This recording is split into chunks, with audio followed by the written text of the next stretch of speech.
আসসালামু আলাইকুম ভিউয়ার্স, চলে আসলাম রান্নাঘরে। আমার রান্নাঘরে এই যে আজকে রেসিপি হচ্ছে আমার পটল দিয়ে দুরমা হবে। মাছ আর পটল দিয়ে একসাথে একটা দুরমা তৈরি করব। কিভাবে তৈরি করব দেখবেন। এই দেখুন পটলটা কত সতেজ এবং একই সাইজের, কত সুন্দর পটলগুলো। এই যে দেখুন পটলটাকে এবার কেটে নিব। আমি কিভাবে কেটে নিব আপনারা দেখুন। পটলটা আমি এইভাবে আসিয়ে উপরের সবুজটা ফেলে দিব। আমি ছিলবো না। এই যে পটলটা আমার এইভাবে আঁচড়িয়ে নিয়েছি, পরিষ্কার হয়ে গেছে। এখন আমি এইভাবে এক মুখ কেটে নিব।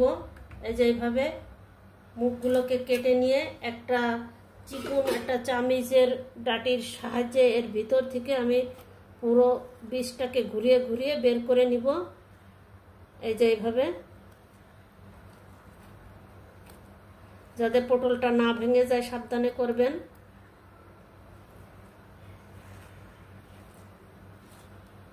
এইভাবে আমি ঘুরিয়ে ঘুরিয়ে সব বের করে নিব। এই যে এইভাবে আমি মুখটাকে কেটে ওর ভিতরের থেকে বিচিগুলো বের করে ফেলে দিয়েছি। এইভাবে আমি সবগুলো করে নিব। এক মাথা আমি লক রেখেছি, এইটা লক রেখেছি, আর এইটা করে ওর ভিতর থেকে সব বের করে নিয়েছি। এইভাবে আমি সবগুলোকে প্রসেসিং করে নিব। এই যে আমার পটলটা কুটে পরিষ্কার করে ধুয়ে নিয়েছি। এখন এটাকে আমি মাখিয়ে রাখবো হলুদ লবণ দিয়ে। এই জন্য দিয়ে দিচ্ছি হলুদের গুঁড়া, দিয়ে দিব লবণ পরিমাণ মতো। এখন এটাকে আমি সুন্দর করে মাখিয়ে রাখবো। আর লাগবে আমার মাছটাকে আমি সিদ্ধ বসিয়ে দিব। চুলা সুইচটা দিয়ে দিলাম। এখন দিব একটু হলুদ, আর দিব একটু লবণ, আর দিব একটু এক ফালি লেবুর রস একটু চিপে দিচ্ছি, আর এই যে আস্ত লেবুর ফালিটাও দিয়ে দিলাম। এইভাবে আমি সিদ্ধ করে নিব। মাছটা দিয়ে আমি পুর তৈরি করে নিব আর কি। তেল,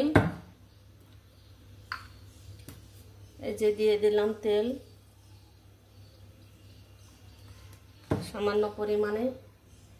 এখন দিয়ে দিব কিছু পেঁয়াজ কুচি,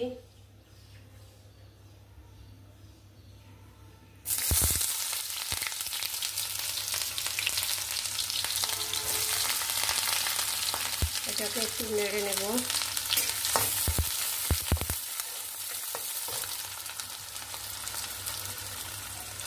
এবার দিয়ে দিব কিছু কাঁচামরিচ কুচি,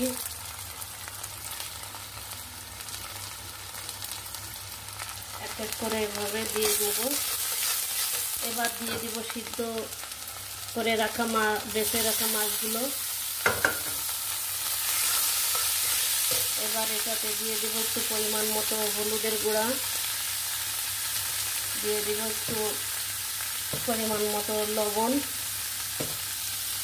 দিয়ে দিব 1 চামচ আদা রসুনের পেস্ট, সামান্য একটু পেঁয়াজের পেস্ট।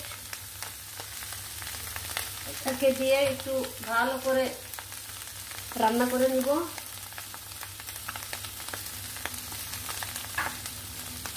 দিয়ে দিলাম আর একটু ধনিয়া পাতা।